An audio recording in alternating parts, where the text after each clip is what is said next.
Hey, everybody, and welcome to the HERstory Collaborative. My name is Jen Buck, and I'm your host here in the collab.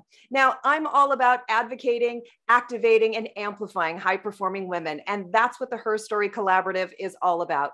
And my next guest is Anna Zeccolo Reeves, and she is absolutely awesome.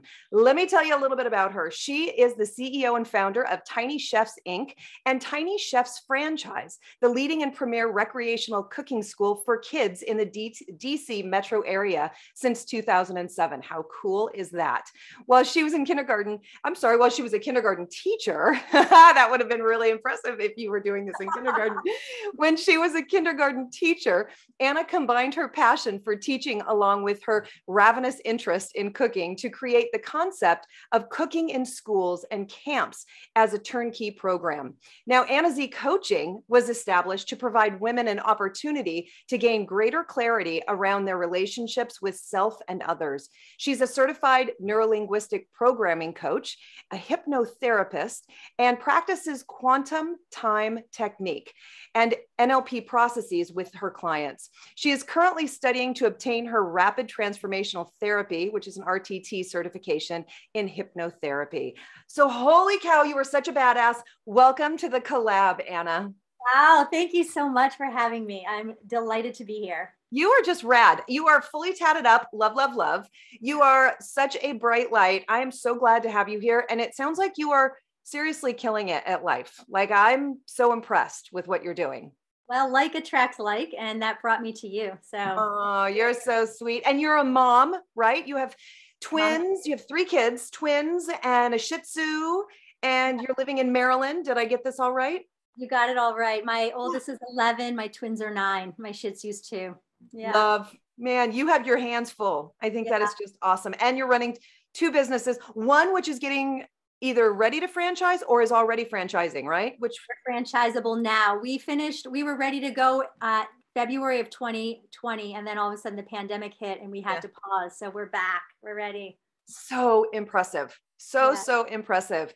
So let's talk about what you're doing with women, because you know that my passion is working with women just in general, but it's also amplifying women who are killing it in the world of this whole feminine power, stepping into your truth, finding your source, like all of that truth and strength just gets me so excited. And it's what you're doing, right? Yeah, thank you. So, yeah, what I do, so when I grant or award franchisees, I'm really going to focus on the women, because I feel like I would like to empower women to own businesses. Maybe they are in the past have been a business owner, or maybe they've never done that before, but I'd like to do that. So that's one thing I'm doing for women. And then of course we teach kids how to cook, and that, you know, that's co-ed and from ages 3 to 14. So that's just more empowerment for the youth and raising them up so that they grow into, you know, potential entrepreneurs or whatever it is they want to go. We start from the ground up. Yeah. But through my coaching too, I really do focus on women in my practice. And that's because I feel like just as a female, we were conditioned a certain way. As a female, I was told a lot of things that were just simply not true. And I led my life for a very long time through my teens and 20s and even 30s, thinking things that just were disempowering, and it's exclusive to women. And so I feel like I'm here now. That's why I started Anna Z Coaching, to go in to reprogram women's limiting beliefs and negative emotions that they may have, you know, working in their life right now, and then just rebooting and empowering. So you are speaking my language. First of all, I'm from a generation that I think was sort of in that middle space where, you know, we were being led into business with a very male dominant, you know, presence. And the women were all being told that, you know, women don't get along and women can't be friends and women can't be trusted, all of these things. And so I never really understood where I fit in all of this, because I just loved everybody. I just wanted to be pals with everybody. And I have been so relieved to see this real, true feminine power and I will also say feminine collaboration that has happened with like the millennial generation. They are so totally in, 100% in. It is not about competing against one another. It's not about, being insecure. It's not about falling into line. And I've loved watching this transition, because when I was growing up in business, I definitely felt that I was alone. I definitely felt, even though I had great mentors, don't get me wrong, and I had great women that I loved, there were times where I would go into different levels and I was alone again, and it was again, that division. And so I love what you're doing, because women need to feel that empowerment in the space now, because the world's opening up to women in such a great way, Yeah, I've noticed that too. And that's how I met you, was on a Clubhouse room. Yeah. And just being in that environment, that container of women lifting each other up. And there's no feeling, when I'm in there, I never felt that there was like that lack or scarcity. Yeah. It was more like, oh, so we're doing the same things. Great. Let's link arms and go faster forward, and up. Yeah. 100%. It's incredible to me. And I love being a part of it. Even though, yes, I am of sort of the Generation X and all of that, I very much feel like a millennial, just because of the way my brain works. And I'm all about new and different and trying new things. And it's always about that sort of transformation. And that is really exactly what you're doing with women right now, is helping them go through that transformation, right? Yeah, absolutely. Yeah. Absolutely. And especially moms too, because we get caught, if whether we're a mom, a working mom, or, a stay-at-home mom, we have kids that we are being a role model for. So it has to stop somewhere, because a lot of this stuff that we've been given is generational. And, yes. and I know you subscribe to that philosophy too. Yes. So what are you finding is the trauma? Like what do you find is very prevalent with women that they're pulling over from that generational and ancestral trauma? What are you noticing? Unworthiness is a big one. I'm not enough. I'm not deserving. I don't fit in. It's not available to me. Or I'm different. Yeah. Yes. Yeah. Mm-hmm. And how do we rewrite that story? Well, it is programmed in our subconscious, either from, like I said, from our ancestors, or something we were handed down in the womb from our mom, or even our dad. At the moment of conception, we get everything that they've got into our bodies, and it starts us out. And then, of course, any experience that we go through, we are programmed all the way up until, age 7. And then we come out of our fog and we don't even know that we're on autopilot. We don't know. And so we're out there as young kids, very impressionable. And it's like the luck of the draw. Who are you going to be born into, really? So it's undoing all of that. So going in and speaking to women who are ready you have to be ready. And the woman has to say, like, enough's enough. This isn't working for me. And she may not know what that means. She may not be able to say, oh yeah, when I was 3, this happened. Or when my grandmother, did this to my mom. And now she doesn't know that. Mm-hmm. So part of what I do in my coaching is to go in and connect with the unconscious mind, and, dig and just pull it out, and then go back and reprogram in something that's more empowering. Wow. So I had this huge aha moment.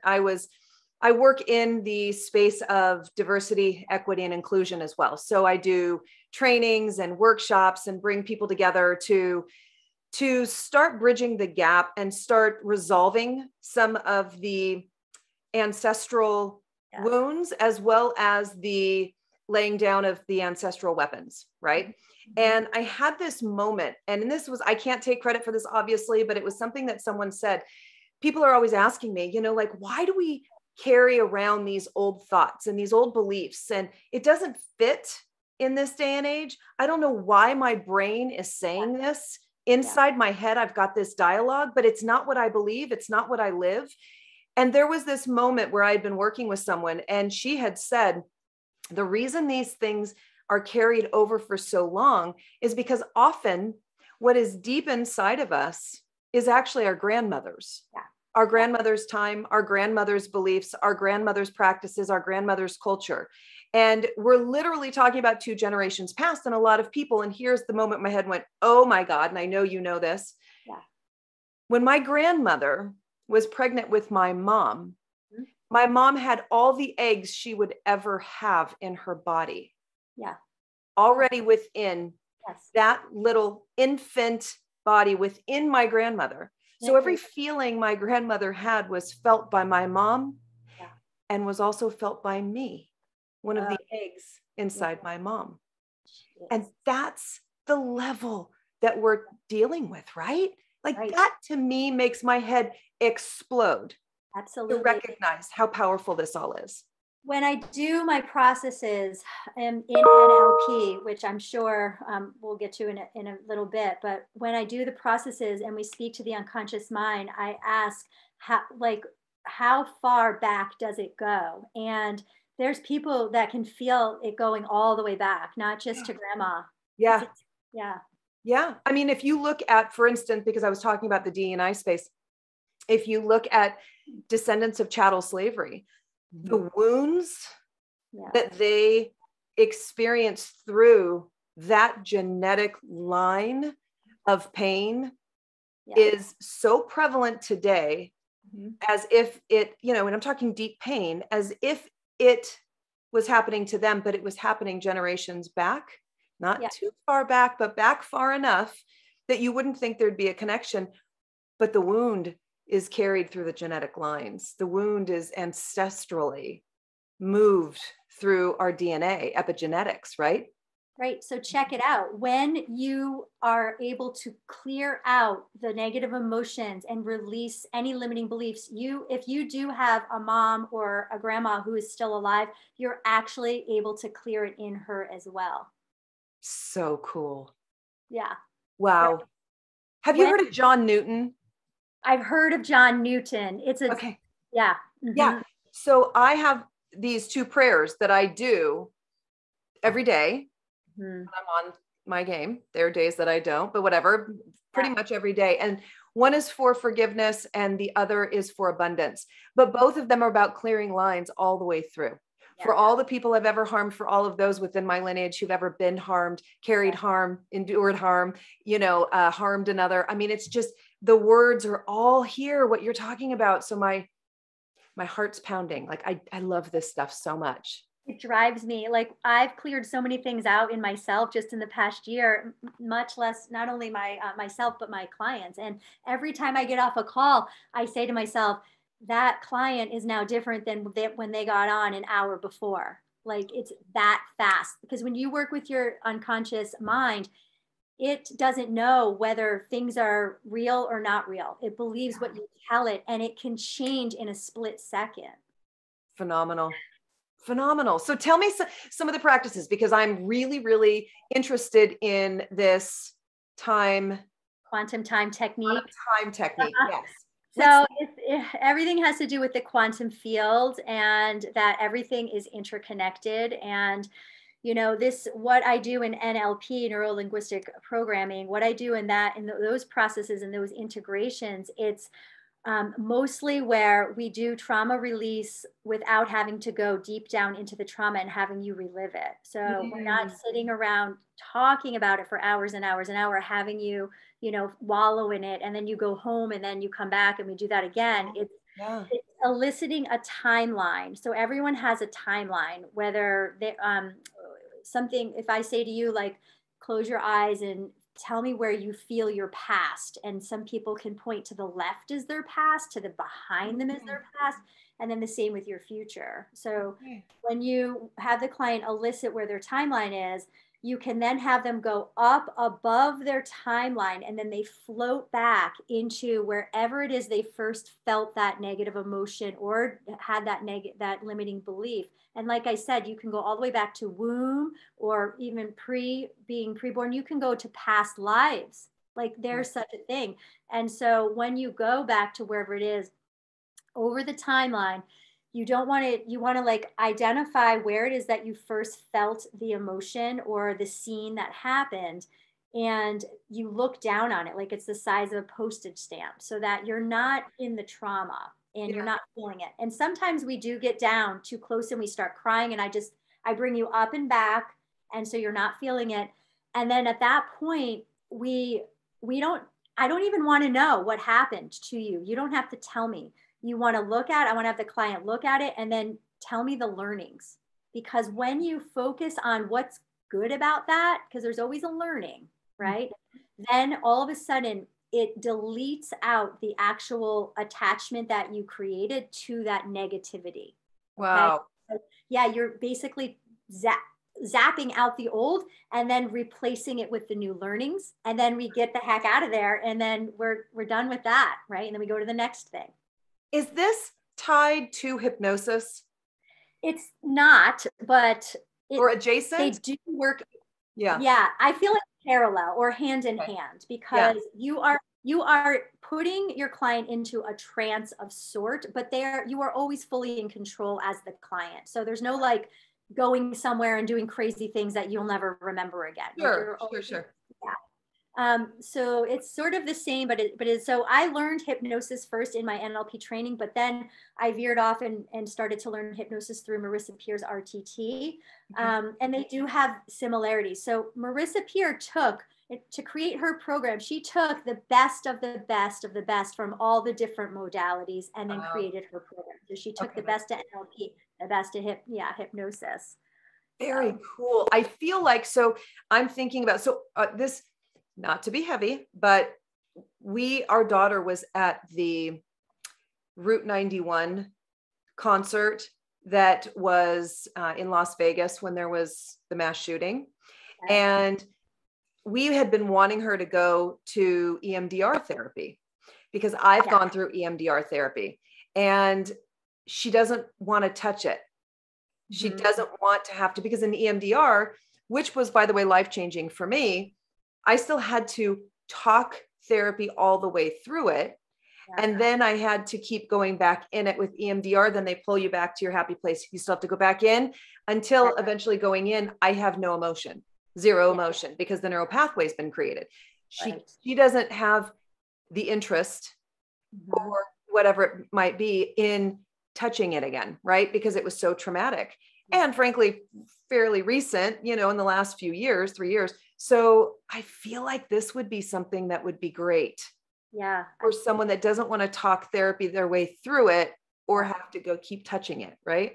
Yes. All you really need to want is you want to show up.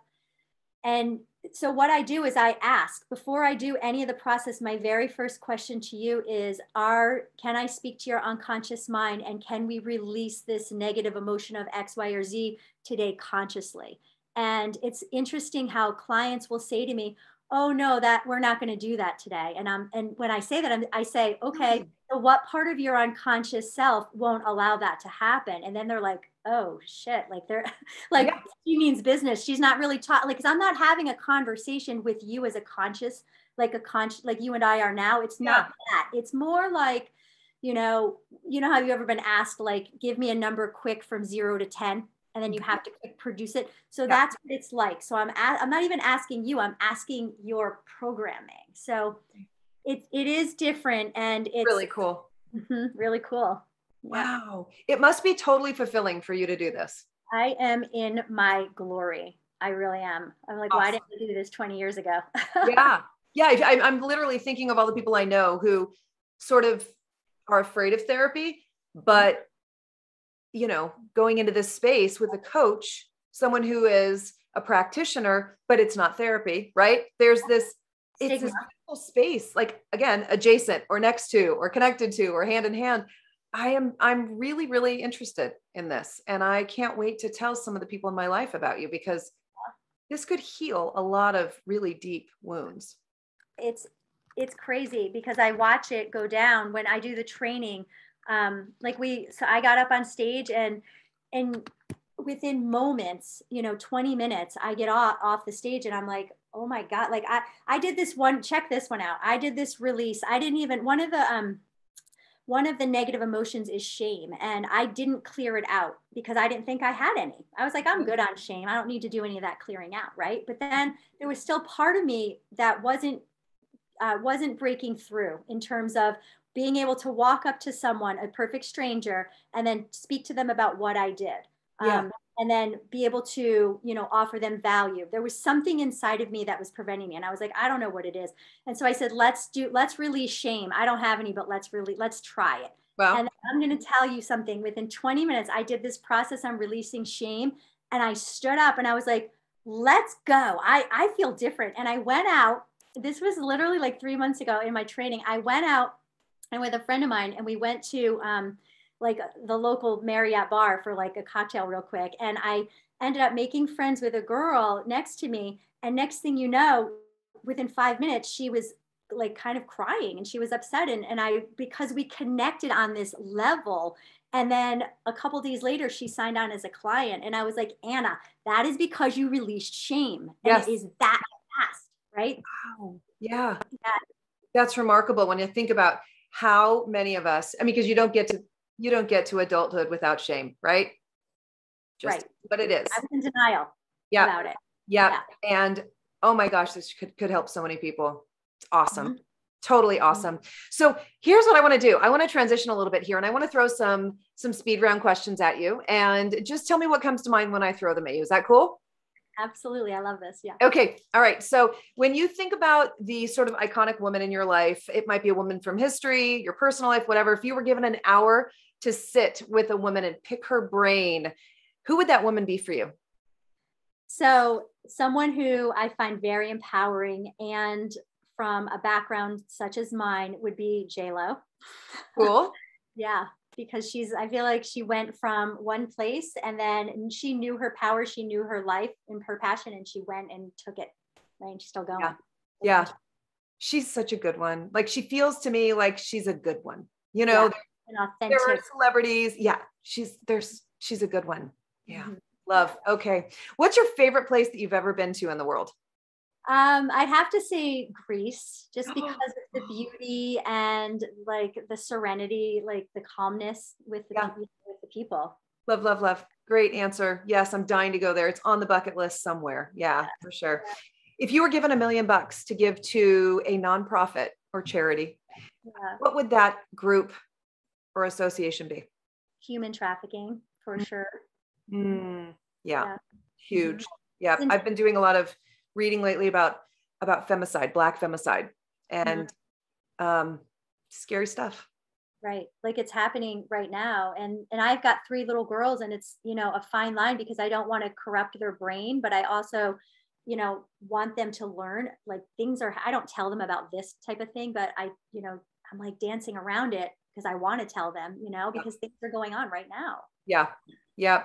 And I've worked in the nonprofit world with asylum seekers. And when you see and hear the stories, it's just rampant worldwide. It is so terrifying. And when you hear why these families are fleeing, because it's not just human trafficking for what we all think, which is usually, sexually based, but it's also for organs.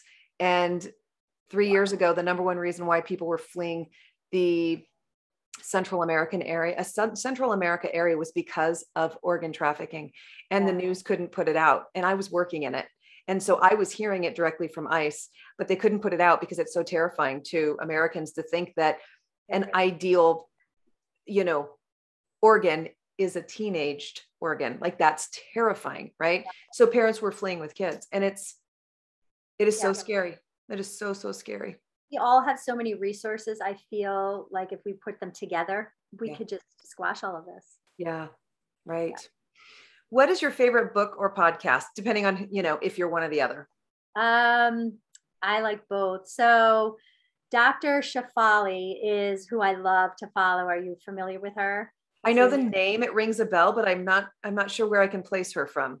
She is a conscious parenting coach, and she has several books out that I read. She has her own, she doesn't have a podcast, but she does do a lot on Instagram, and she's a speaker. I don't know if you're familiar with Mind Valley, but she's involved in that. So, and she has a training program that I still may take for a certification for teaching. So she's basically an advocate for kids, but she knows in order to help the children aren't the ones that need to come and see her. It's the parents So she goes that direction, and I love everything that comes out of that woman's mouth. Very cool. Yeah. I'll have to look into her. She definitely rings a bell. I feel like I've seen her name in print somewhere, but yeah. Okay, cool. So what's a quirky or wacky fact about you that a lot of people may not know? I was thinking about this question, and I used to be obsessed with potbelly pigs. And I was like, whenever I can, I'm going to get one of my own. And now that I'm an adult, I'm like, why don't I have a potbelly pig? So I just go do that. Yes. Oh my gosh. I'm so glad you thought about it, because maybe there's something here, and maybe your Shih Tzu would love the potbelly pig. Oh my gosh. Let's hope. Hope. Oh, if you do it, I want to hear about it. That is really, really fun. If you could have a superpower, what would it be? Oh, to teleport, of course. Right? Yes. Flying, anything. Like, especially when you're at the tail end of your vacation, you're like, oh my God, I have a 16-hour flight back from so-and-so.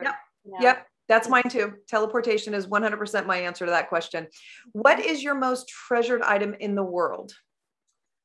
My most treasured item in the world, I would have to, not that my kids are items, but my relationship with my kids, I have to say it's something I treasure the most. Yeah. Cool. Yeah.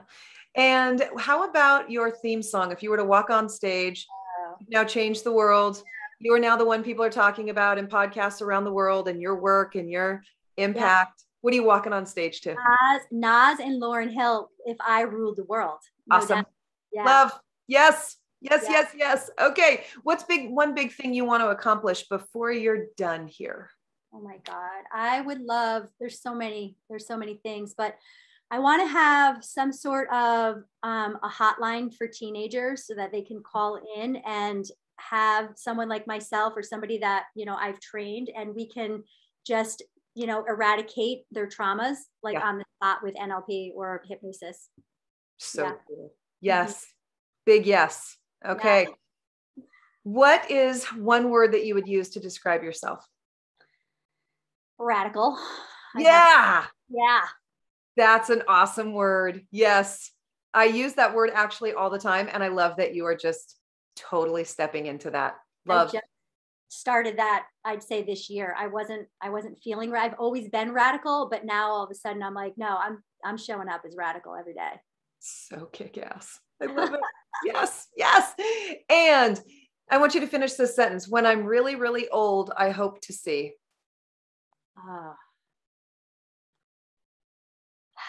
Love and peace in everyone's eyes, looking at everyone else. Mm-hmm. Yeah. I co-sign that. For sure. Yeah, that's important. So where can people find you? You are just such a cool person, and you're doing really great things. So where can people find you? Love you. So if you were to go to my coaching website at annazcoaching.com, you can access my Instagram and my Facebook there. That is the best place.